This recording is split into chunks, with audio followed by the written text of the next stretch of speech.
जितना जितना रूहानी सर्विस करते रहेंगे उतना और सब बातों से स्वतः दिल हटती जाएगी, राजाई लेने के पुरुषार्थ में लग जाएंगे। परंतु रूहानी सर्विस के साथ साथ जो रचना रची है उसकी भी संभाल करनी है। ओम शांति।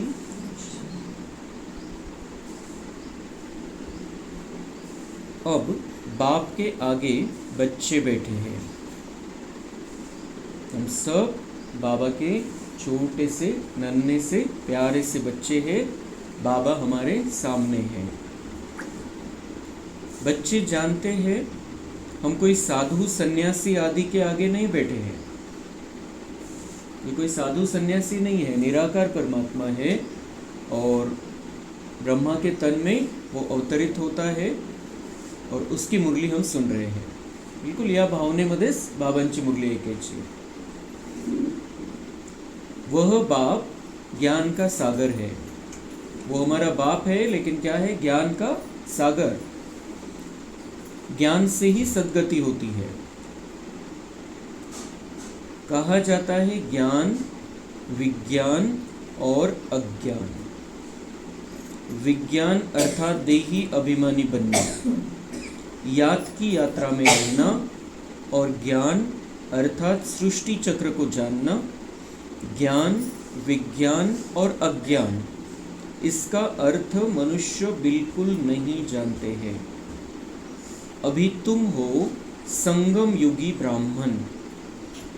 तुम्हारा यह ब्राह्मण कुल निराला है, उसको कोई नहीं जानते। शास्त्रों में यह बातें है नहीं कि ब्राह्मण संगम पर होते हैं। यह भी जानते हैं प्रजापिता ब्रह्मा होकर गया है, उसको आदि देव कहते हैं। तो एक तो 3 शब्द बाबा के, ज्ञान, विज्ञान और अज्ञान। तो ज्ञान क्या है? कोर्स, जो स्थूल बातें हैं ज्ञान की, जो कहीं पर हमने सुनी पढ़ी नहीं थी, किसी शास्त्र में नहीं थी, किसी साधु सन्यासी ने हमको नहीं सुनाई, किसी प्रवचनकार ने, किसी पंडित आचार्य ने नहीं सुनाई। वो सारी ज्ञान की बातें भगवान आकर सुनाता है। ज्ञान की बातें हम कोर्स में सुनते हैं, फिर रोज की मुरली में सुनते हैं। तो ज्ञान मतलब मेरा ज्ञान, बाबा का ज्ञान, सृष्टि चक्र का ज्ञान, कर्मों की गति का ज्ञान। जो कुछ भी हमारे जीवन में होता है, किसी के साथ भी कुछ भी होता है, उसके पीछे का रहस्य, कार्मिक अकाउंट, कालचक्र का रहस्य, सृष्टि की संपूर्ण कहानी, हमारी 84 जन्मों की कहानी, परमात्मा के सब बच्चे जो है देवी देवताएं, उनकी कहानी, ये सब ज्ञान की बातें हैं। फिर दूसरा है विज्ञान। विज्ञान मतलब सूक्ष्म लेवल, मतलब योग, अपने आप को आत्मा देखना, समझना, वैसे व्यवहार में आना, देही अभिमानी स्थिति में रहना, बाबा से कनेक्शन में रहना, ये विज्ञान है, मतलब योग। ये बाबा हमें सिखाता है। और जैसे हमने कल ये महत्व समझ लिया, योग जो अलग अलग तरीके से हमने योग किया है, तो हमें वो ऑटोमेटिक समझ में आ रहा था कल कि कितनी एनर्जी मिलती है, कितनी ताकत मिलती है। जितना हम बाबा की याद में रहते हैं, ऑटोमेटिक चार्जिंग होती जाती है। कोई स्पेशल करने की ज़रूरत नहीं है चार्जिंग के लिए, या फिर दूसरा जो भक्ति में अलग अलग तरीके अपनाते हैं, उससे कुछ भी नहीं होता है। लेकिन हम जब शांति में बैठते हैं, अपने मन के विचारों को दिशा देते हैं, तो वो चार्जिंग होती जाती है। बाबा से कनेक्शन में रहते हैं, बाबा हमें शक्ति देता रहता है, प्यार भरता रहता है। तो ये विज्ञान, वो दुनिया का विज्ञान अलग, वो साइंस है जिसमें वो प्रयोग करते रहते हैं अलग अलग। लेकिन हमें बाबा सिखाता है योग का प्रयोग, जिससे हम मनुष्य से देवता बन जाते हैं। और अज्ञान, अज्ञान कहाँ पर है? भक्ति मार्ग में। किसी बात की कोई जानकारी नहीं, लेकिन सब कुछ चल रहा है, तो वो अज्ञान है। उस अज्ञान से बाबा ने हमको निकाल लिया है, ज्ञानी बना दिया, और अब हम विज्ञान में हैं, योग में रहते हैं। दूसरा, शास्त्रों में ये नहीं है की ब्राह्मण संगम पर होते हैं. ब्राह्मण त्यांनी एक तो धर्माचा एक भाग मानलेला आहे, एक जातीचा प्रकार मानलेला आहे त्या धर्मामध्ये. पण हे कोणालाच माहिती नाही ब्राह्मण कोण आहे. खरे ब्राह्मण ज्यांचा जन्म ब्रह्माच्या मुखाद्वारे झालेला आहे ते ब्राह्मण. आणि ते ब्राह्मण संगम युगामध्ये असतात. त्यांना संगम युगच माहिती नाही. पहिली गोष्ट तर आत्मा का परमात्मा से जब मिलन होता है वो है संगम युग. और इस संगम युग में जो बाबा के बनते हैं वो है ब्राह्मण. ब्रह्मा के मुख से जिनका जन्म होता है वो है ब्राह्मण. तो हम अब आ गए हैं ब्राह्मण कुल में. लेकिन किसी को पता नहीं, किसी शास्त्र में ये बात नहीं है ब्राह्मण कौन है. तो प्रजापिता ब्रह्मा तो कहते हैं और ब्रह्मा के हजारों भुजाएं दिखाते, तो वो क्या है. तो हम सब जो ब्राह्मण हैं वो ब्रह्मा की भुजा के रूप में दिखाया है. तो यह भी जानते हैं प्रजापिता ब्रह्मा होकर गया है. अब वो इस तरीके से जानते हैं या किस तरीके से जानते पता नहीं, लेकिन ब्रह्मा को मानते तो है. होकर गया है या ऊपर बैठा है वो नहीं, लेकिन प्रजापिता ब्रह्मा को तो मानते हैं. तो और ब्रह्मा की भुजाएं दिखाई है, तो वो क्या है. ये हमें अब जब भगवान के महावाक्य हम सुनते हैं तो ये सारे रहस्य हमें क्लियर हो जाते हैं. प्रजापिता ब्रह्मा को आदि देव कहते हैं. आदि देवी जगत अम्बा, वह कौन है यह भी दुनिया नहीं जानती. जरूर ब्रह्मा की मुख वंशावली ही होगी. तो जगदम्बा भी कौन है, वो भी ब्रह्मा की मुख वंशावली है. उसने भी ब्रह्मा के मुख से परमात्मा ने जो ज्ञान दिया वो ज्ञान प्राप्त किया और उसका जन्म हुआ, ब्राह्मण बन गई. आदि देवी जगदम्बा सरस्वती हमारी मम्मा है. और वो कौन है, वो भी ब्रह्मा के द्वारा शिव बाबा ने एडॉप्ट की हुई आत्मा है.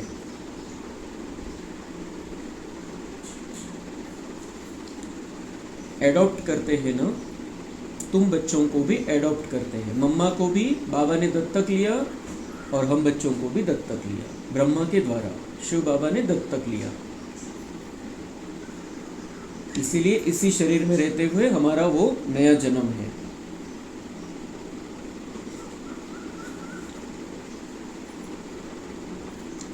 ब्राह्मणों को देवता नहीं कहेंगे. ब्राह्मणों को देवता नहीं कहेंगे. हम ब्राह्मण हैं लेकिन देवता नहीं कहला सकते अपने आप को, क्योंकि संपूर्ण दिव्यता नहीं है. जो दैवी गुण संपूर्ण, जो देवताओं के लक्षण है, सर्वगुण संपन्न, 16 कला संपूर्ण, तो वो अभी बन रहे हैं. इसलिए हम देवता नहीं हैं, हम ब्राह्मण हैं. पहले तो बीच में है फरिश्ता स्वरूप. ब्राह्मण से फरिश्ता बनना है, फिर देवता बनेंगे. तो फरिश्ता स्वरूप को प्राप्त करने के लिए हमें जो हम यहाँ पर ये सारे अलग अलग धागे, जो मोह के धागे हैं, वो तोड़ने पड़ेंगे. जो कर्मों का हिसाब किताब जिस किसी के भी साथ है उनको माफ़ कर देना पड़ेगा, माफ़ी मांगनी पड़ेगी, तो हम उस फरिश्ता स्थिति में पहुँचेंगे. नहीं तो फरिश्ता स्थिति हो नहीं सकती है, क्योंकि वो खींचते रहेंगे मोह के कर्म बंधन के धागे. उनको काटना है, फिर हम फरिश्ता बनेंगे और फिर देवता बनेंगे. तो ब्राह्मण को फरिश्ता भी नहीं कह सकते, वो ऊंची स्टेज है. फरिश्ता स्थिति में हम रह सकते, लेकिन पूरे फरिश्ते नहीं बने हैं अभी. तो अभी तो हम ब्राह्मण है. ब्राह्मण में भी संपूर्णता लानी है. बाबा कहते हैं इसमें भी 2 पार्ट है, 2 प्रकार के बच्चे, हाफ कास्ट ब्राह्मण, फुल कास्ट ब्राह्मण, आधे अधूरे ब्राह्मण, फुल ब्राह्मण. तो हमें पहले तो फुल ब्राह्मण बनना है. इसके लिए जो बाबा कहता है उस पर चलना है. जो भी कोई कमी कमजोरी है वो समाप्त कर देनी है.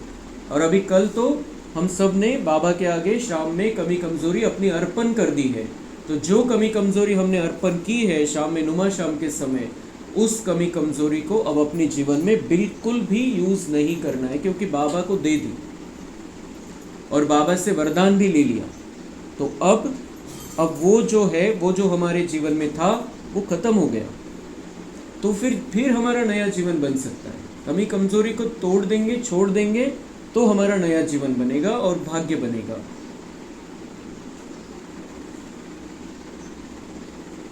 तो यहाँ ब्रह्मा का मंदिर है, वह भी मनुष्य है ना. यहाँ पर ब्रह्मा के मंदिर कितने हैं? कोई एक आधे राज्य में होगा और दूसरा है पुष्कर में. तो ज़्यादा मंदिर नहीं है ब्रह्मा के. ब्रह्मा के साथ सरस्वती भी है, फिर देवियों के भी मंदिर है, सभी यहाँ के मनुष्य है ना, मंदिर एक का बना दिया है। प्रजापिता की तो ढेर प्रजा होगी ना, तो बाबा कह रहे हैं कि ब्रह्मा का मंदिर मतलब कि जैसे कि यादगार है आपका, ऐसे पकड़ लो। प्रजापिता का एक मंदिर बना दिया, लेकिन आप सब ब्राह्मणों उसी राह पर चल रहे हो। प्रजापिता ब्रह्मा का कुल वृद्धि को पा रहा है। हम किस कुल में आ गए हैं अब? और दूसरा कोई कुल नहीं, प्रजापिता ब्रह्मा के कुल में आ गए हैं, उसके बच्चे बने हैं, उसके परिवार में आ गए। ये भगवान का परिवार है, लेकिन अलौकिक जो नया जन्म हुआ है हमारा, उसमें ब्रह्मा बाबा हमारे अलौकिक पिता है, मतलब उस कुल के हम बन गए। इस कुल का मुख्य है, स्टार्टिंग किससे है? ब्रह्मा से, इसलिए उसका कुल कहेंगे, और उसके कुल में हम आ गए। हमारा जो भी कुल होगा वो 83वें जन्म का कुल है। अब हमारा ये 84वां जन्म है, तो 84वें जन्म में हम ब्रह्मा के कुल के हैं। तो हमारे लक्षण, हमारे हाव भाव, हमारे बोलचाल, चाल चलन सब ब्रह्मा बाबा जैसे होने चाहिए, क्योंकि हम उसके कुल में आ गए हैं, और उसके कुल से विष्णु कुल में जाना है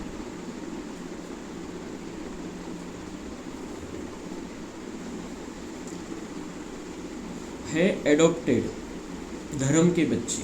हम सब कौन हैं? जैसे कि धर्म के बच्चे, क्योंकि शरीर से तो हमारा जन्म नहीं हुआ है वैसे ब्रह्मा के पास। इस शरीर के साथ ब्रह्मा बाबा ने हमको दत्तक लिया है, तो धर्म के बच्चे हो गए हैं। अब तुमको बेहद के बाप ने धर्म का बच्चा बनाया है। अब किसने बनाया? ब्रह्मा हमारा पिता है, लेकिन मेन कर्ता धर्ता कौन है? शिव बाबा। तो बाबा कह रहे मैंने बनाया, ये निमित्त, ये बीच में ये है, लेकिन ऐसा समझो कि मैंने, तुम जो हो, जैसे हो, तुम्हारा शरीर के साथ तुम आत्मा को मैंने स्वीकार लिया है। तो शरीर के साथ बाबा ने हमको स्वीकार, ऐसे आत्मा परमात्मा की संतान है, लेकिन हम जो है, जैसे है, वैसा के वैसा बाबा ने हमको स्वीकार लिया है। तो ब्रह्मा भी बेहद के बाप का बच्चा ठहरा। तो सारा कनेक्शन बाबा हमें समझाते। तो ब्रह्मा भी तो मेरा बच्चा है, आप सब भी मेरे बच्चे हो। तो इतनी ऊंची लेवल हमें ध्यान में आनी चाहिए शब्द सुनकर। कौन कह रहा है ब्रह्मा मेरा बच्चा है? तो कितना बड़ा होगा वो। जिस ब्रह्मा को कहते हैं दुनिया वाले ये सृष्टि नियंता है, जो सृष्टि रचता है, इसके एक संकल्प से सृष्टि रची जाती है, उसके बारे में वो क्या कह रहा है शिव? वो भी मेरा बच्चा है। तो उसकी लेवल कितनी बड़ी हो गई? ये ब्रह्मा भी मेरा बच्चा है। तो ब्रह्मा भी बेहद के बाप का बच्चा ठहरा। इनको भी वर्षा उनसे मिलता है, तुम पोतरे पोत्रियों को भी वर्षा उनसे मिलता है। और एक याद दिला रहा है बाबा साथ में ही कि तो अपना आजोबा है, शिव बाबा अपना आजोबा है, क्योंकि ब्रह्मा हमारा पिता है, तो ब्रह्मा का बाप कोण आहे? शिव बाबा. तर त्या अर्थाने तो आजोबा पण झाला आपला. आणि आजोबांचे आपण नातवंड आहे. तर नातवंडांना पण वरसा मिळतो, नातवंडांनाच वरसा मिळतो जो हक्काचा असतो. वडिलोपार्जित जी प्रॉपर्टी असते, तिच्या वडिलांनी कमवलेली प्रॉपर्टी असेल तर तिच्यावर वडिलांची इच्छा असते, पण जर आजोबांची प्रॉपर्टी असेल तर मग ती त्या प्रॉपर्टीमध्ये जन्म झाल्याबरोबर तो हक्क निर्माण होऊन जातो. तो इसलिए बाबा कह रहे मैं तुम्हारा दादाजी भी हूँ. ज्ञान तो कोई के पास है नहीं, क्योंकि ज्ञान का सागर एक है. वह बाप जब तक न आए तब तक किसकी सदगति होती नहीं. क्लियर बाबा सब बातें बताता है हमको. जब तक मैं नहीं आऊँ किसी की सदगति हो नहीं सकती, क्योंकि सदगति दाता एक शिव बाबा है. कलियुग को दुर्गति कहा जाता है क्योंकि रावण का राज्य है. कलियुग को दुर्गति कहा जाता है. हम दुर्गति में आ गए हैं यहाँ पर, क्योंकि रावण का राज्य है. रावण के राज्य में रह रहे हैं मतलब दुर्गति में रह रहे हैं. सदगति को राम राज्य भी कहते हैं, सूर्यवंशी भी कहते हैं. यथार्थ नाम सूर्यवंशी चंद्रवंशी है. बच्चे जानते हैं हम ही सूर्यवंशी कुल के थे. तो देखो कितने कुल बाबा याद दिला रहा है। मतलब ये जो 83वां जन्म है उससे बाबा हमारी बुद्धि निकालना चाहता है, तब हमारा पुरुषार्थ ऊंचा होगा। बाबा कह रहा है कि तुम ब्रह्मा के कुल के बन गए हो अभी, और सूर्यवंशी कुल के थे, फिर से सूर्यवंशी कुल में जाना है, मतलब सतयुग में आना है। तो हम ही सूर्यवंशी कुल के थे, फिर 84 जन्म लिए। यह नॉलेज कोई शास्त्रों में हो नहीं सकती, क्योंकि शास्त्र है ही भक्ति मार्ग के लिए। इसके लिए शास्त्र द्वापर के बाद काम आएंगे। बाबा म्हणतात तुम्हाला सूर्यवंशी कुलामध्ये यायचे तर ईश्वरीय ज्ञान प्राप्त करावं लागेल, त्या आधारानेच तुम्ही सतयुगामध्ये येऊ शकता, त्रेतापर्यंत राहू शकता, ते जीवनाचा आनंद घेऊ शकता। नंतर मग द्वापरमध्ये तर सुरू होऊन जाणार आहे रावण राज्य। रावण राज्य शुरू होता है तब भक्ति मार्ग शुरू होता है। तो बाबा कह रहे ये जो शास्त्र बनाए गए हैं ये तब से काम आते हैं, द्वापर के बाद से। लेकिन सतयुग त्रेता में रहने का जिनको पार्ट मिला है उनके लिए ये शास्त्र नहीं है, उनको इन शास्त्रों की जरूरत नहीं है। वो द्वापर के बाद काम आने वाले शास्त्र है। द्वापर के बाद जब बाबा नहीं है इस दुनिया में, थोड़ी चार्जिंग हमारी कम हो रही है, तो उस समय वो काम में आ जाते हैं, उनकी भी ज़रूरत है। लेकिन बाबा कह रहे अभी आपको अगर सतयुग त्रेता में जाना है, सूर्यवंशी कुल में जाना है, तो भक्ति मार्ग के शास्त्रों के बारे में सोचने की, उस पर विचार करने की, उसका अभ्यास करने की ज़रूरत नहीं है, क्योंकि वो भक्ति मार्ग के लिए है। कितना क्लियर बाबा बता रहा है। अभी आपको तैयारी करनी है सतयुग त्रेता की, तो सतयुग त्रेता के लिए बाबा ज्ञान दे रहा है, इसलिए भक्ति के बातों में जाने की आवश्यकता नहीं है। तो वो शास्त्र किस लिए? भक्ति मार्ग के लिए। वह तो सब विनाश हो जाएंगे, सब कुछ खत्म होने वाला है। वो शास्त्र तो क्या, मुरली भी नहीं रहेगी, सब कुछ खत्म हो जाएगा। लेकिन मुरली का प्रभाव लेकर हम सतयुग त्रेता में जाएंगे। मुरली हमारा सर्वोच्च शास्त्र है, इसलिए गीता को सर्वोच्च शास्त्र में शिरोमणि कहा गया है, क्योंकि गीता जो मुरली सुनते थे उनमें से ही एक आत्मा ने लिखी हुई है 2500 वर्ष के बाद। इसलिए गीता को सर्वोच्च माना गया है, क्योंकि मुरली का कुछ ना कुछ पॉइंट उसके अंदर आया है। लेकिन वो देहभान था, इसलिए क्लियर नहीं हुआ कुछ, इसलिए ये सब कुछ खत्म होने वाला है। और हम जो ज्ञान के आधार से संस्कार लेकर जाएंगे, उस कारण हमारा जीवन बहुत सुंदर रहेगा सतयुग त्रेता का। यहाँ से जो संस्कार ले जाएंगे वह सब बनाने लग पड़ेंगे। यहाँ से संस्कार ले जाएंगे, बाबा वही कह रहा है। यहाँ जो सुना है उस आधार से फिर द्वापर के बाद बनाने लग पड़ेंगे। क्या? जो भी शास्त्र बनाने हैं, जो स्टार्टिंग के जो शास्त्र है, जो गीता लिखी गई या जो वेद पुराण वो लिखे गए स्टार्टिंग वाले, वो सब बाबा के बच्चों ने लिखे। ये बाबा कहना चाह रहा है, क्योंकि यहाँ से सुना है, लेकिन 2500 वर्ष वो कुछ भी नहीं था, वो ज्ञान नहीं था। फिर 2500 वर्ष के बाद जब उन्होंने देखा कि दुनिया में दुख है, तो फिर उससे निकलने का रास्ता, वो जब अपने अंदर गए होंगे तो उन्हें कुछ बातें क्लिक हुई होगी। लेकिन देहभान आ गया था, देहभान में लिखा गया। अगर वो आत्मिक भान में अगर रहते तो बहुत अच्छा, जैसे मुरली में हम सुनते वैसी बातें आ जाती। लेकिन देहभान में लिखा, इसलिए कुछ बातें आ गई है, लेकिन देहभान के कारण उनको समझा नहीं गया, उसी अर्थ से, उसी हिसाब से देखा गया उनको। तो बाबा कह रहे यहाँ के संस्कार वहाँ लेकर जाएंगे और वहाँ फिर से बनाने लग पड़ेंगे। इसलिए हमें कभी भी शास्त्रों की निंदा नहीं करनी है। वो ज़रूरी था उस समय के लिए, आज नहीं है। आज हम बच्चों के लिए तो उसके एक लाइन की भी ज़रूरत नहीं है, हम बच्चों के लिए। लेकिन दुनिया वाले जिनको द्वापर के बाद से आना है, उनके लिए वो शास्त्र ज़रूरी है। इसलिए जिनको जो करना है करने देना है। हम प्रेरणा दे सकते हैं, मार्गदर्शन कर सकते हैं, शुभ भावना रख सकते हैं, लेकिन किसी के प्रति ईर्ष्या द्वेष नहीं रख सकते, क्योंकि उनको आना ही द्वापर के बाद से है।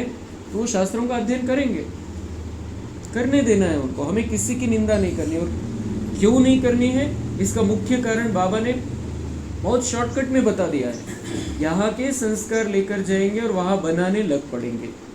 इसका सीधा सा मतलब है कि जो शास्त्र बनाए गए हैं द्वापर में, ये बाबा के बच्चों ने बनाए।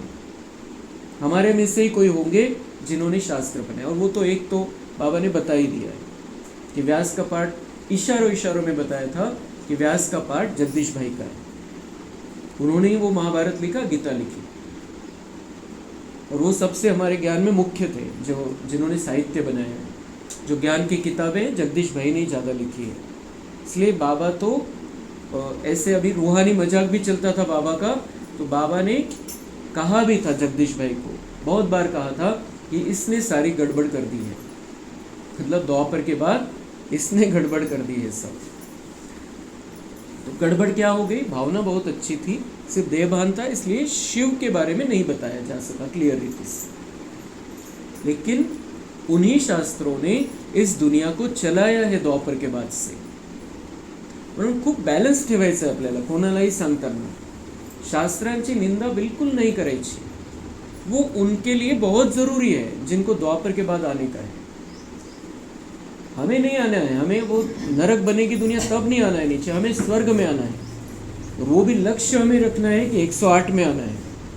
स्टार्ट में तो आना ही है 9 लाख में, लेकिन उसमें भी 108 में आना है, ये लक्ष्य हमें रखना है। हम आज से पुरुषार्थ स्टार्ट कर सकते हैं वैसा 108 में आने का पुरुषार्थ। इसलिए वो जो हमारा जीवन जो अब ऐसा होना चाहिए, निर्दोष दृष्टि वाला, किसी का भी दोष नहीं है, किसी को भी दोष देना नहीं है, जिसका जैसा पार्ट है वो वैसा चलता रहता है।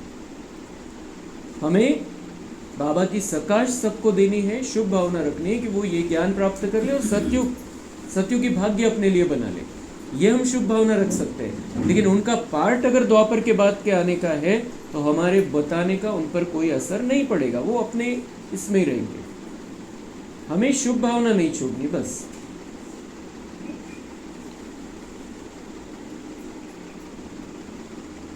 तुम्हारे में भी संस्कार भरे जाते हैं राजाई के। कितनी छोटी सी लाइन रहती है बाबा की, लेकिन बाबा कैसे समझाता है हमें कि वो क्या करेंगे, वो संस्कार लेकर जाएंगे, फिर द्वापर जिनका पार्ट है वो द्वापर के बाद शास्त्र बनाएंगे, फिर जिनको राजा बनना है उनको उनमें भी बाबा ये संस्कार भर रहा है। जिनको लिखना है उनमें वो उस तरीके के संस्कार लेकर जाएंगे, जिनको राजा बनना है उनके अंदर राजाई के संस्कार बाबा भर रहा है। तो हमारा संपूर्ण ध्यान इस बात में होना चाहिए, मुझे राजा बनना है वहाँ पर, मुझे राजकुमार राजकुमारी बनना है, मुझे राजा रानी का पार्ट चाहिए, तो उसकी तैयारी करनी है। मुझे प्रजा की पालना करनी है, सबकी पालना करनी है, सबको सुख देना है, सबको शांति देनी है, सबको प्यार देना है, तो उसकी प्रैक्टिस यहाँ करनी पड़ेगी। यहाँ प्रैक्टिस करेंगे तो वो पार्ट हमें मिलेगा। लेकिन वो सब कुछ करते हुए मोह का धागा नहीं होना चाहिए। वो जो प्यार जो है वो मोह में परिवर्तित नहीं होना चाहिए, ये ध्यान रखना है। तुम राजाई करेंगे और वह साइंसदान फिर उस राजाई में आकर जो हुनर सीखते हैं वही करेंगे। फिर सायन्स वाले जे वैज्ञानिक आहे, जे इंजिनियर वगैरे आहे, ते जर बाबांचं ज्ञान चांगल्या प्रकारे घेणार नाही तर राजाईमध्ये येणार नाही, पण सत्युग त्रेतामध्ये येतील आणि आपल्यासाठी ते पुष्पक विमान बनवायचे, महल बनवायचे वेगवेगळ्या प्रकारचे, तिथं अजून काही साधनं असतील ते बनवायचे, मग ते कोण बनवेल? तो जिन्होंने ज्ञान लिया है लेकिन जो ज्ञान में राजे के संस्कार नहीं लेकर जाएंगे, उनका वो दूसरा भी पार्ट रहने वाला है। इसलिए हम देखते हैं कि कोई वैज्ञानिक वगैरह होते हैं, वो बाबा को तो मानते हैं, बाबा को जानते हैं, लेकिन उतना मुरली का अध्ययन नहीं करते, लेकिन अपने क्षेत्र में बहुत आगे हैं। तो ऐसे लोग भी सत्युग त्रेता में आएंगे। क्यों आएंगे? क्योंकि हम तो वो नहीं सीख रहे हैं, हम तो उसमें है ही नहीं। जो बाबा के बच्चे 90% बच्चे हैं, उनको तो पता ही नहीं है विमान क्या होता है, कैसे बनता है, क्या मशीन, उसमें उसका पेट्रोल कैसा होता है, ये तक हमको पता नहीं है। तो वो किसी को तो आना पड़ेगा। तो वो जो सीख रहे हैं उसमें जो पक्के हैं, उनको बाबा सत्युग त्रेता में लेकर आएगा। स्थिति अच्छी रहेगी, क्वालिटी अच्छी रहेगी उनकी, लेकिन राज नहीं कर पाएंगे। इसलिए हम इतने भाग्यशाली है कि हमारे लिए बनाने वाले रहेंगे जो अलग अलग साधन हैं, लेकिन हम राज करेंगे। तो वो राज करने के संस्कार हमें अभी अपने में धारण करने हैं। तो वो उस राजाई में आकर जो हुनर सीखते हैं वही करेंगे। त्यांच्यामध्ये जी कुशलता है ते आपल्यासाठी कामात येईल। जाएंगे ज़रूर, सूर्यवंशी चंद्रवंशी राजाई में कितना क्लिअर हे सगळे सिक्रेट बाबा आपल्याला सांगताय कि हम कहते हैं वो वैज्ञानिक है, उन्होंने वो माउंट आबू आकर गए, उन्होंने बाबा को पहचान लिया, वो सर्वोच्च शक्ति है, लेकिन वो मुरली नहीं सुनते। तो बाबा कह रहे फिर भी आएंगे जरूर सूर्यवंशी चंद्रवंशी में, क्योंकि कौन करेगा फिर? हमें थोडी बाबा शिकायगा बी अचानक थोडी शिकवल कसे पुष्पक विमान बनवायचे, कसं ते कन्स्ट्रक्शन करायचे, कसे सोन्याचे महल बनतील, कशी त्याच्यावर डिझाईन येईल, हे आता कसं शिकवल बाबा आपल्याला अचानक? तो इसलिए वो जो सीखे हुए हैं उनको ही बाबा तैयार कर लेता है, उनको ही वो जो उनके अंदर के विकारों को ऑटोमेटिक वो निकालता जाता है, वो बाबा की प्रेरणाएं मिलती जाती है, वो अच्छे बनते। क्योंकि एक तो जो वैज्ञानिक होते हैं वो पहले एकाग्रता वाले होते हैं, मन बुद्धि उनकी एकाग्र रहती है और साइलेंस में ज़्यादा रहते हैं, और इसलिए उनमें धारणा होना कोई मुश्किल नहीं, बाबा की प्रेरणा से उनमें धारणा हो सकती है। और वो जो ऐसी क्वालिटी वाली आत्माएं रहती ज़्यादा पाप भी नहीं करते। इसलिए बाबा ये कितना बड़ा रहस्य हमें समझा रहा है कि भले ही वो तैयारी नहीं कर रहे राजाई की, लेकिन उनको आना है, क्योंकि बनाएगा कौन तुम्हारे लिए फिर? तो वो सूर्यवंशी चंद्रवंशी राजाई में वो आएंगे, उनमें है सिर्फ साइंस की नॉलेज, वे उसके संस्कार ले जाएंगे, वह भी संस्कार है, वह भी पुरुषार्थ करते हैं, उनके पास वह विद्या है, तुम्हारे पास वो दूसरा कोई इल्म नहीं, वो विद्या नहीं है, तुम बाप से राजा ही लेंगे। मतलब इतना डायरेक्ट बाबा बता रहा है, ये दो टाइप के बच्चे हैं मेरे। ऐसा नहीं है कि जो मतलब हम जो कहते हैं, आज बाबा ने ये क्लियर किया है, हम जो कहते जो मुरली सुनते वही आएंगे सतयुग त्रेता में, लेकिन ये इनकी जो ज़रूरत है, ये जो साइंस वाले हैं, वो क्वालिटी वाली आत्मा है, ऐसे नहीं कोई भी नहीं आ जाएगा। जिसने बाबा को पहचान लिया है, उसको पता है कि वो सर्वोच्च शक्ति इस दुनिया को चला रही है, वो शिव बाबा है, जिसने उसको पहचान लिया है, ऐसी आत्माओं को बाबा तैयार करता है। अभी उसको ही पता है। तो इसीलिए तो हम जो ये कहते हैं कि एडवांस पार्टी क्या कार्य कर रही है, उसका भी इसमें जवाब है कि वो उनको तैयार करते हैं। और बाबा ने कहा ये जो एडवांस पार्टी में गई हुई आत्माएं हैं, ये गुप्त कार्य करते हैं, उनको गुप्त प्रेरणा देती है, उनको सकाश देती है अलग अलग तरीके से। तो एडवांस पार्टी जो संपूर्ण आत्माएं हैं, उनकी सकाश मिलेगी तो वो आत्मा कितनी जल्दी तैयार हो जाएगी। ये जो अच्छी क्वालिटी वाली आत्मा है, उनके घर में जाकर ये जन्म लेते हैं। ये जो ॲडव्हान्स पार्ट मम्मांच्या नंतर जे गेलेले, जे संपूर्ण होऊन गेले, जे संपूर्णता प्राप्त झाली होती, ते तिथं जाऊन हे गुप्त कार्य करतायत। तो ये बिल्कुल क्लियर हो रहा है बाबा की आज की मुरली से, ये बाबा का वो कार्य भी चल रहा है। मतलब सिर्फ जो मुरली सुनने वाले वही नहीं, लेकिन उनकी जिनकी ज़रूरत है उनको जो मुरली सुनने वाले हैं उनको बाबा क्यों पढ़ा रहा है? राजा बनने के लिए, वो राजाई क्वालिटी प्राप्त करने के लिए, उस राजाई स्थिति में जाने के लिए। लेकिन जिन्होंने बाबा को पहचाना है लेकिन मुरली नहीं सुनते, लेकिन अपने क्षेत्र में बहुत होशियार है, तो उनकी भी वहाँ ज़रूरत होगी, तो वो भी वहाँ आ जाएंगे। और उसके लिए वो एडवांस पार्टी का वो कार्य चल रहा है।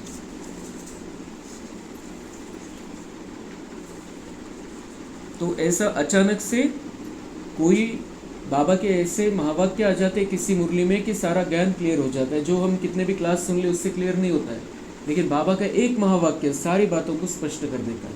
इसलिए हमारे द्वारा मुरली मिस होना ये महापाप नहीं होना चाहिए, क्योंकि कौन सा ज्ञान कब बाबा दे देगा, हमारे सारे संकल्प बंद हो जाते हैं।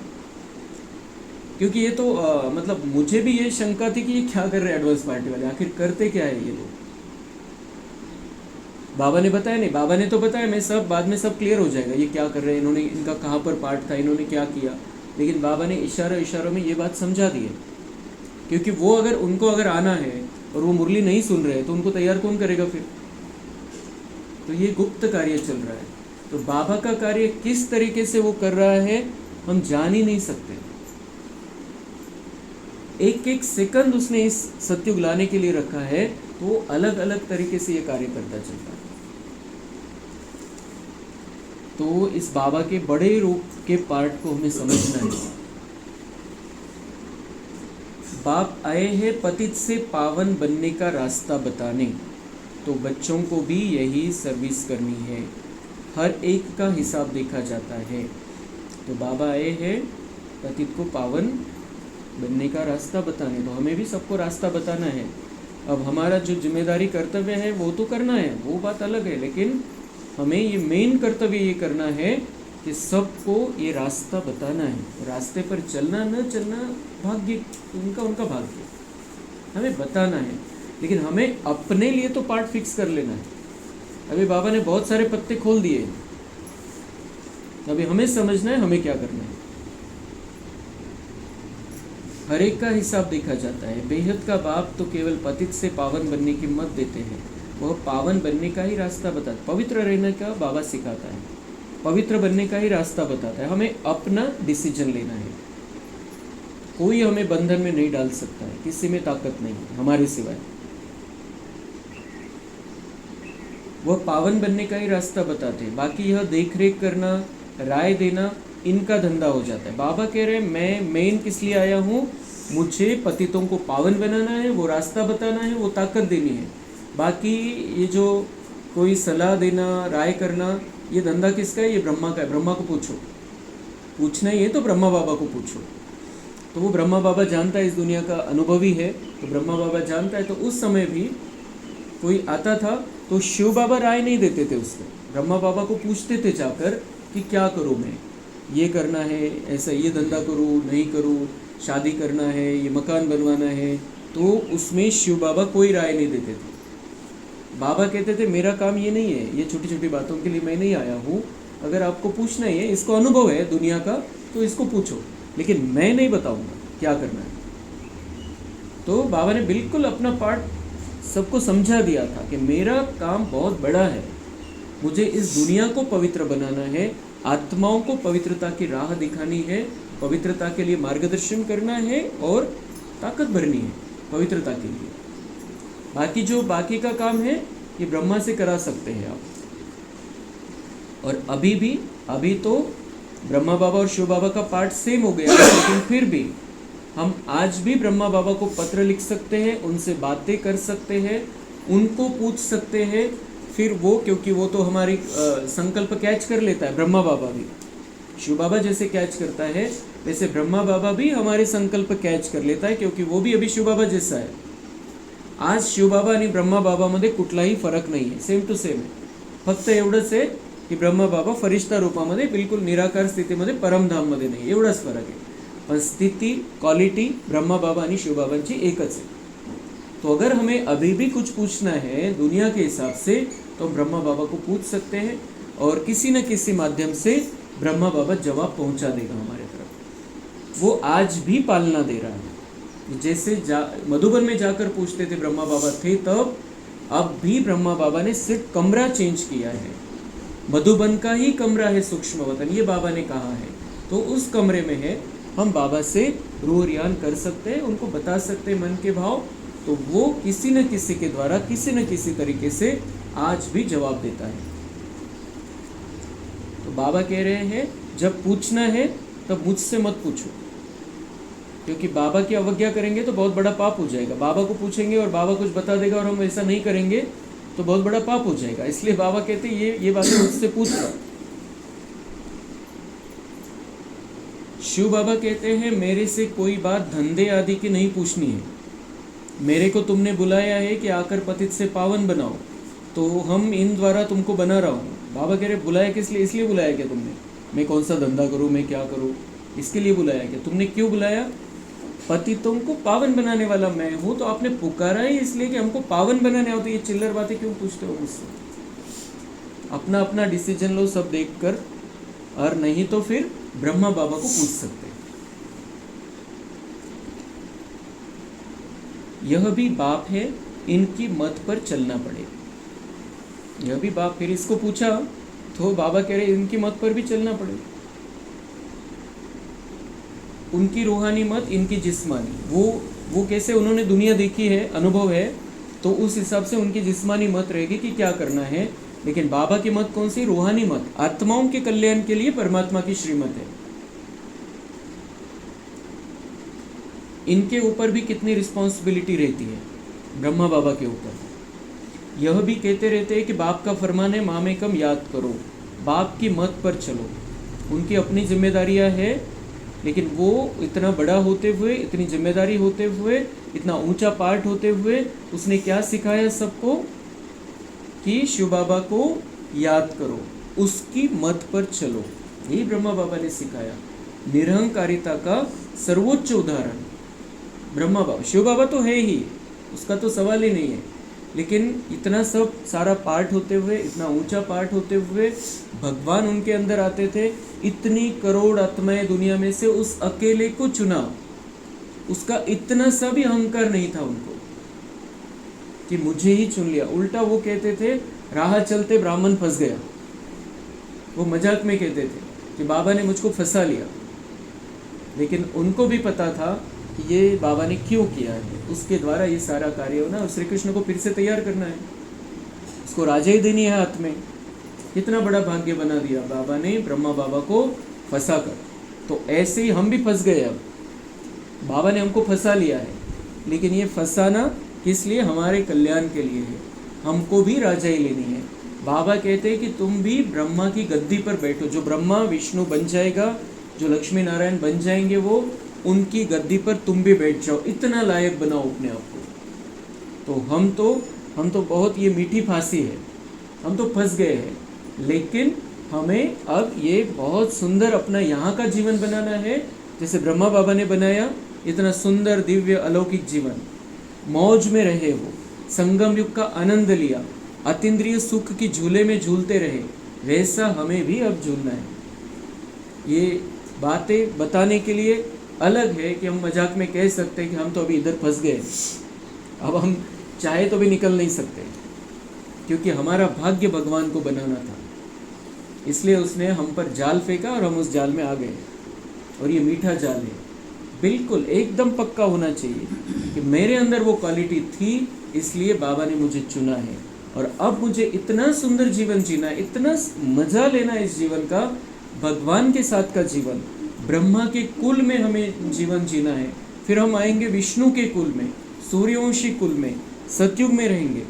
कितना सुंदर जीवन है। तो इसका आनंद लेना है, और साथ साथ यहाँ का आनंद लेते हुए जो अतीन्द्रिय सुख है, जो देहभान की बातें हैं, उनसे दूर होकर सतयुग की राजाई की क्वालिटी हमें अपने अंदर धारण करनी है।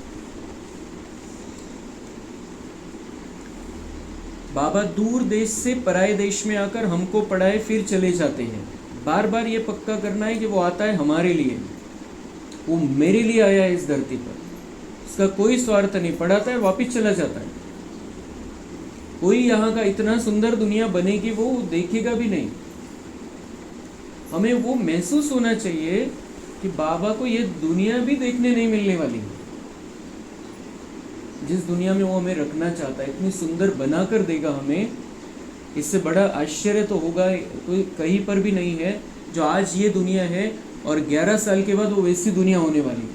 तो ये आश्चर्य, इतना सुंदर खेल कौन करता है?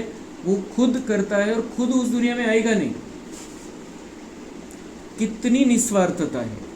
तो उसके इस निस्वार्थ भाव को हमें भी सीखना है, और हमारा जीवन भी ऐसे ही होना चाहिए। निस्वार्थ जीवन, निस्वार्थ सेवा का जीवन। हमें किसी भी बात के कारण अभी परेशान, उदास, निराशा, रोसना, फूकना, कोई टॉन्ट मारे तो उसको कोई अलग उत्तर दे देना, ये सब बातों से दूर हो जाना है। क्योंकि हम बाबा की नज़रों में हैं, बाबा ने हमारे अंदर क्वालिटी देखी है, तो हमें वो सारी जो हमारी अपात्रता की बातें हैं, वो सारी बातों को समाप्त कर देना है। अभी बाबा ने हमको लायक समझा है, तो हमें वो लायकी सिद्ध करनी है कि हम राजा बनने वाली आत्माएं हैं।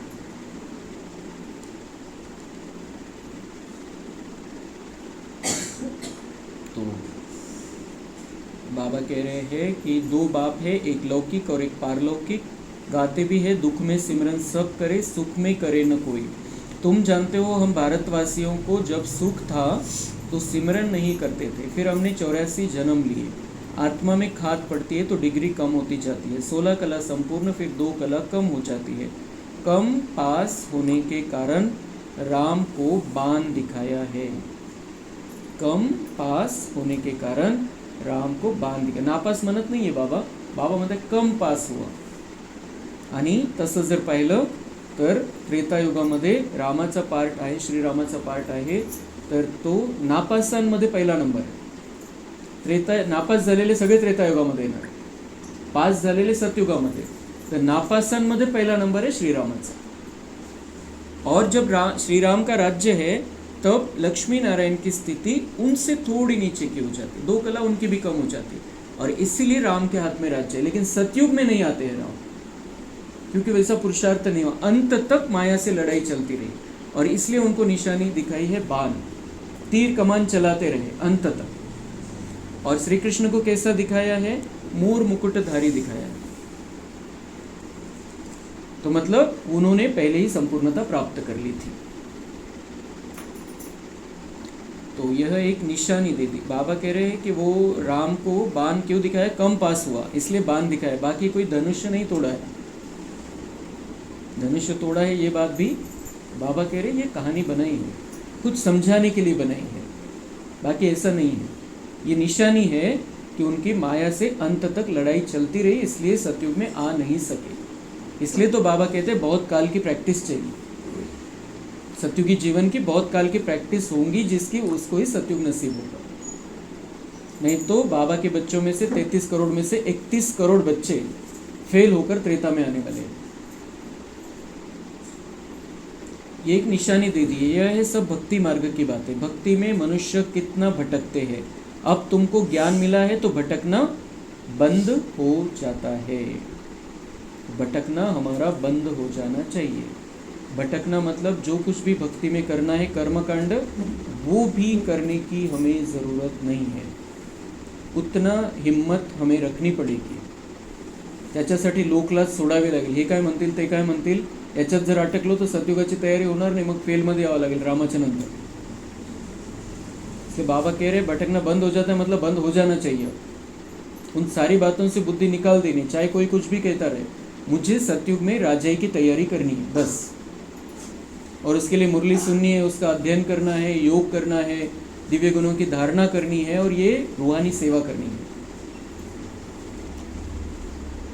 हे शिव बाबा कहना यह पुकार का शब्द है. मतलब वो भक्ति मार्ग की कोई बातें तो करनी नहीं है, लेकिन यहाँ बच्चा बनने के बाद बाबा कह रहे हे शिव बाबा, मतलब वो जो पुकारते हैं नाराज निराश होकर, हे शिव बाबा तुझे दिखाई नहीं दे रहा है क्या, ये क्या हो रहा है, ये क्या कर रहे हैं, मैं कितना अच्छा पुरुषार्थ कर, ये कितना विघ्न डालते हैं. हे शिव बाबा, इस तरीके से जो भक्ति की पुकार है, जो करुण पुकार है, वो बाबा नहीं चाहता है.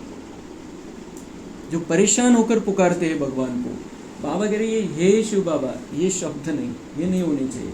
यह पुकार का शब्द है. मैं तो सामने हूँ, बाबा कह रहे हैं, मैं तो तुम्हारा साथी हूँ. तो ये ऐसे शब्द नहीं कि जैसे मुझे पुकार रहे हैं और कहीं मैं तुम्हारे सामने हूँ नहीं, कुछ पता नहीं है तुमको मेरे बारे में, और तुम पुकार रहे हवा में ऐसे. तो ये भक्ति मार्ग की पुकार बाबा कह रहे हैं बंद. मतलब भक्ति मार्ग का कुछ करना तो ज़रूरी ही नहीं है, लेकिन उसके साथ साथ ये ज्ञान मार्ग में आने के बाद भी हमारी स्थिति कैसी होनी चाहिए, ये बाबा कह रहा है. ये पुकार का शब्द है. तुमको हे शब्द नहीं कहना है. हे शिव बाबा मतलब वो कहीं दूर है और उसको पुकार रहे हैं. बाबा कह रहे हे जो शब्द है, हे शिव बाबा, ये हे शब्द भी नहीं कहना है. बाप को याद करना है. बाप को याद करना है. बाबा मतलब सिंपल गोष्ट है. मैं तुम्हारा बाप हूँ और मुझे याद करना है. क्यों पुकारना है? मैं तो हूँ ही तुम्हारे पास, मैं तो तुम्हारा ही हूँ. तो चिल्लाया तो गोया भक्ति मार्ग का अंश आ गया. ये चिल्लाना है, बाबा कह रहे हैं, ये पुकार रहे हैं, ये भक्ति मार्ग का अंश आ गया. बाबा को भक्ति का अंश बिल्कुल पसंद नहीं है. भक्ति का महत्व बाबा हमें बताते हैं, उसकी ज़रूरत भी बताते हैं, लेकिन जब आप बच्चे बन जाते हो, जब आप संगम युग पर आ जाते हो, तब संगम में भक्ति नहीं होनी चाहिए. हे बिल्कुल पक्क ठळक अक्षरामध्ये लिहून ठेवायचं कुठंतरी. संगम में भक्ति नहीं, तो फिर हम संगम में नहीं है, हम संगम में ही नहीं है. बाबा कह रहे ये सिर्फ पुकारना भी बाबा कह रहे भक्ति का अंश.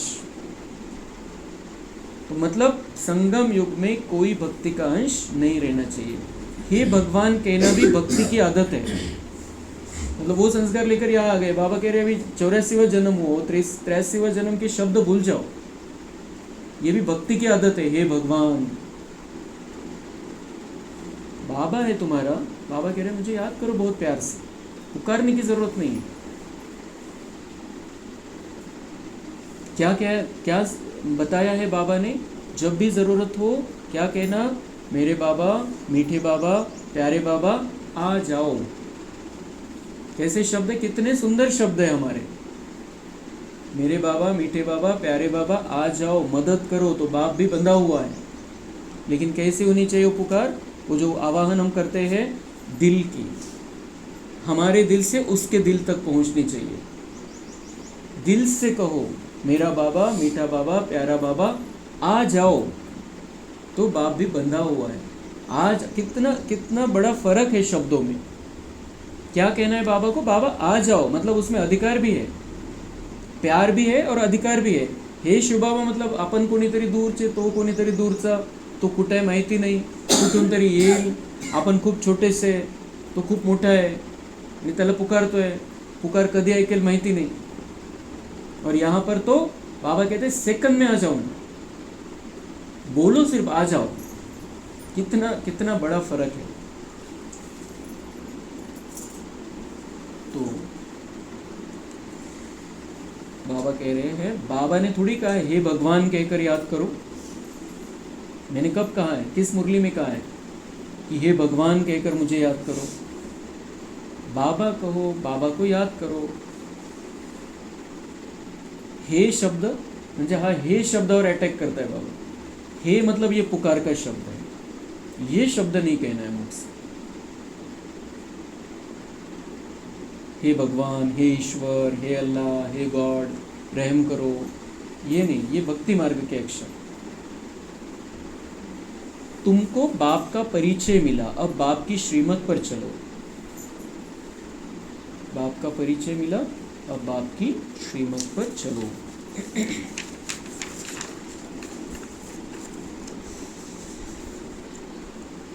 अच्छा, ये बाबा का अच्छा, बहुत अच्छा शब्द है। लास्ट वाला अच्छा जो रहता है बहुत अच्छा रहता है,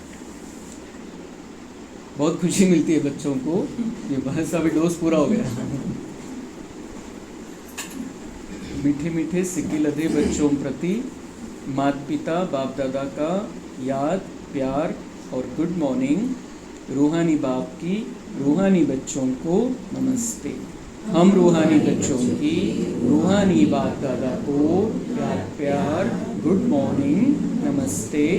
वाह बाबा वाह, शुक्रिया बाबा शुक्रिया। धारणा के लिए मुख्य सार है, जितना टाइम मिले उतना टाइम यह रूहानी धंधा करना है, रूहानी धंधे के संस्कार डालने हैं, पतितों को पावन बनाने की सेवा करनी है। कौन सी सेवा करनी है, सेवा करनी ही है। तो लौकिक सेवा से कोई उतना वो जो हम करते आए हैं उसका रिटर्न वो नहीं मिलता है, निराशा मिलती है, हमारी अपेक्षाएं बढ़ जाती है और वैसे वो नहीं करते जैसा हम चाहते हैं, क्योंकि हमारे हिसाब किताब है, हमारे हिसाब किताब है, उनकी क्वालिटी है, उनकी स्थिति है, उनका पार्ट है। बाबा क्या सिखाते हैं, सेवा करनी है तो क्या करो, पतितों को पावन बनाने की सेवा करो।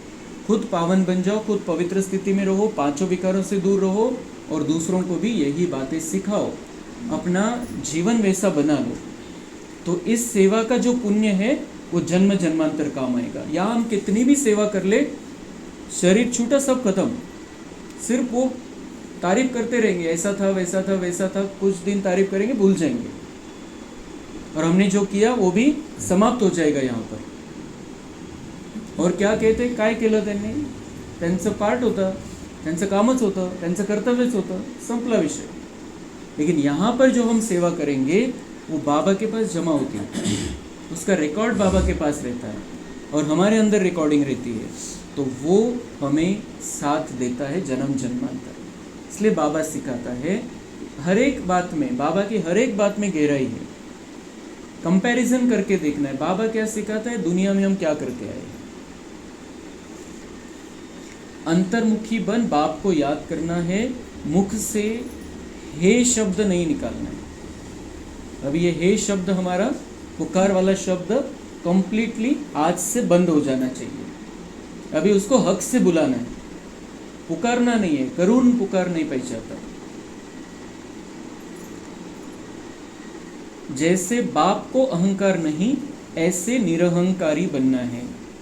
शिव बाबा को तो है ही नहीं, लेकिन ब्रह्मा बाप को भी अहंकार नहीं, कभी भी नहीं था।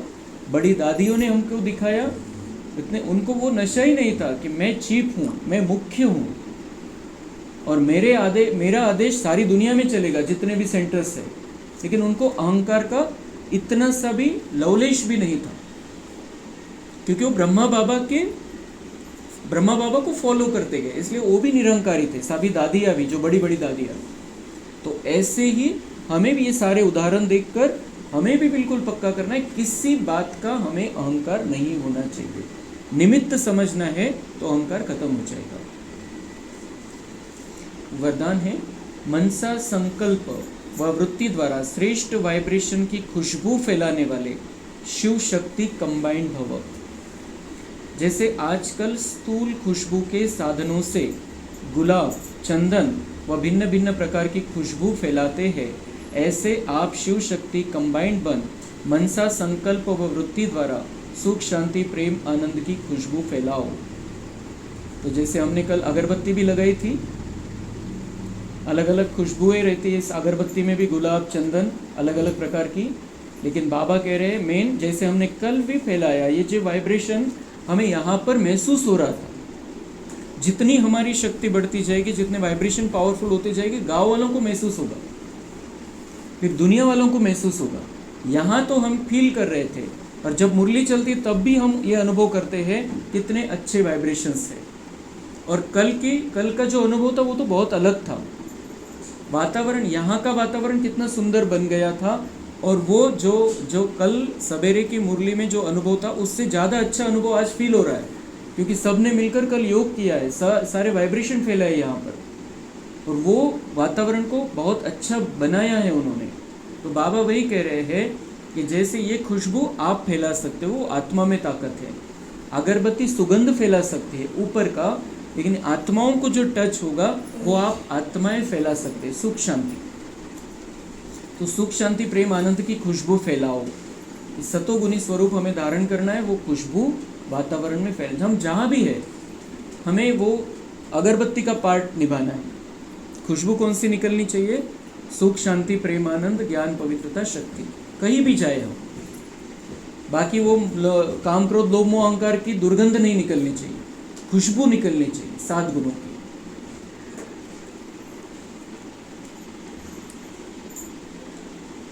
फिर अमृत वेले, बाबा कह रहे हैं रोज अमृत वेले भिन्न भिन्न श्रेष्ठ वाइब्रेशन के फाउंटेन के माफिक आत्माओं के ऊपर गुलाबाशी डालो।